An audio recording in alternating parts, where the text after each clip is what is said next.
ET live में आपका स्वागत है और आपके साथ मैं श्रेया। आज की 4 बड़ी खबरों के साथ हाजिर हुए हैं।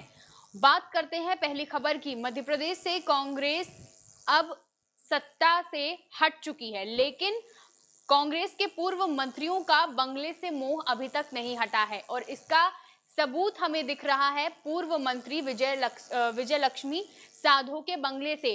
दरअसल आज पूर्व मंत्री विजय लक्ष्मी साधो का बंगला खाली कराने के लिए संपदा की टीम दलबल के साथ आई।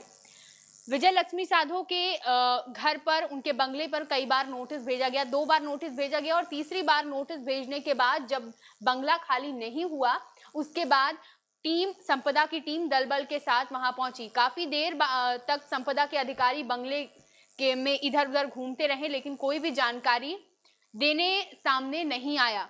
बाद में संपदा के अधिकारियों ने जब बंगले में लगा ताला तोड़ने की बात की तो फिर आनन फानन में बंगले में मौजूद कर्मचारी ताले की चाबी लेकर उनके सामने पहुंचे। सबसे पहले पूर्व मंत्री के कार्यालय पर टीम गई, जहां का ताला खोला गया। वहां पर रखे सामान को संपदा के अमले ने इकट्ठा किया और उस कार्यालय को बंद कर दिया। इस दौरान बंगले पर रखी तमाम फाइलें और कागजात इधर उधर भी हो गए हैं। पूर्व मंत्री विजय लक्ष्मी साधो को जो बंगला अलॉट हुआ था वो राजधानी के पास इलाके में 4 इमली में स्थित था। इस बंगले का नंबर B11 था। संपदा विभाग की ओर से विजय लक्ष्मी साधो को 3 बार बंगला खाली करने की नोटिस जारी की जा चुकी थी, लेकिन फिर भी विजय लक्ष्मी साधो द्वारा बंगला खाली नहीं किया गया था। इसके बाद मौके पर पहुंचे अमले ने बंगले को जबरन खाली करने की प्रक्रिया शुरू की और इस दौरान किसी भी स्थिति से निपटने के लिए भारी संख्या में दलबल के साथ टीम वहां पहुंची थी और बंगले को खाली करवाया गया। तो सत्ता से जाने के बाद भी यहां पर देखा जा रहा है कि मंत्रियों का बंगले से मोह अभी नहीं हटा है। दूसरी खबर की बात करते हैं, जो कि रीवा से। रीवा के सुपर स्पेशलिटी अस्पताल का लोकार्पण संभवतः 30 सितंबर तक हो सकता है। इसी सिलसिले में आज पूर्व मंत्री और रीवा विधायक राजेंद्र शुक्ला रीवा सुपर स्पेशलिटी अस्पताल पहुंचे, जहां पर उन्होंने अधिकारियों के साथ बैठक ली, तमाम व्यवस्थाओं का जायजा किया, जो भी कमियां थी उनको पूरा करने के निर्देश अधिकारियों को दिए और मीडिया से बात करते हुए उन्होंने ये बात कही कि 30 सितंबर तक संभवतः सुपर स्पेशलिटी अस्पताल का लोकार्पण हो सकता है। तमाम जो भर्ती प्रक्रियाएं उनको भी पूरा करने के निर्देश दिए गए हैं, जो रिक्त पद हैं उनको पूरा करने के निर्देश अधिकारियों को दिए गए हैं।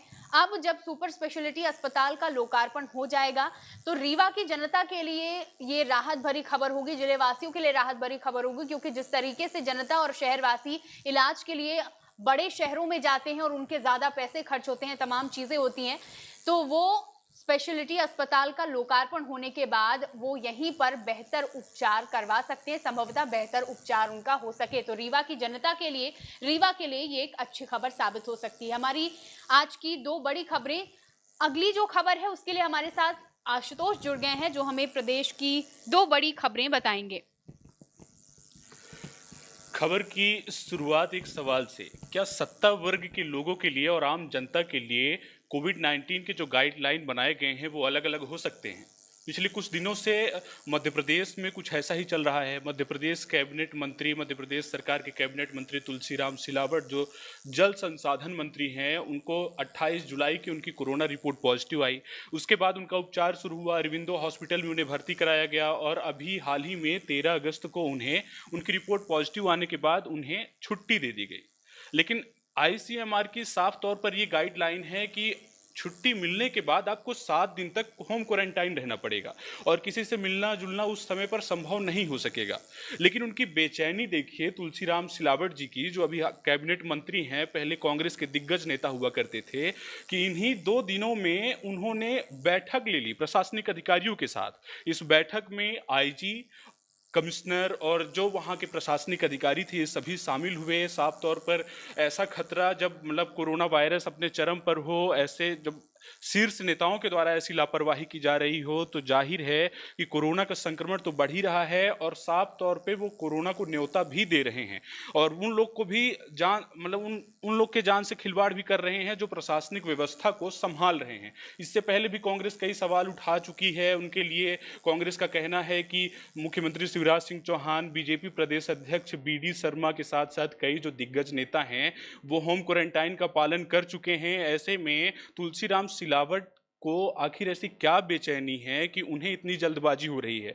उसका एक कारण जो निकलकर सामने आया है वो यह है कि ज्योतिरादित्य सिंधिया का हाल ही में चंबल और इंदौर के इलाके में दौरा होने वाला है। इसके लिए अब तुलसीराम सिलावट वो चाहते हैं कि उनके साथ में रहें, उनकी अगुवाई में रहें। उपचुनाव की भी राजनीति शुरू हो गई है। ऐसे में उनके साथ में रहने के लिए वो इतनी जल्दबाजी में दिख रहे हैं। अब बात करते हैं चौथी खबर की।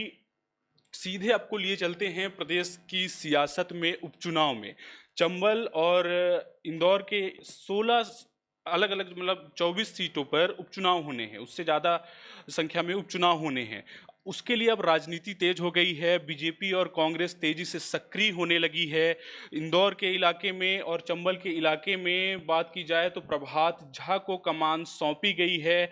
ग्वालियर संभाग के लिए भी उनको जिम्मेदारी मिली है। तो वहीं कांग्रेस की बात की जाए तो के मिश्रा को ये जिम्मेदारी सौंपी गई है। इसी के जवाब में बीजेपी ने प्रभात झा को वहां मैदान पर उतार दिया है। अब देखना होगा कि आगे की राजनीति में क्या प्रभात झा, चूंकि जिस तरह से पहले अग्रेसिव होके सिंधिया की आलोचना करते थे जब वो कांग्रेस के दिग्गज नेता हुआ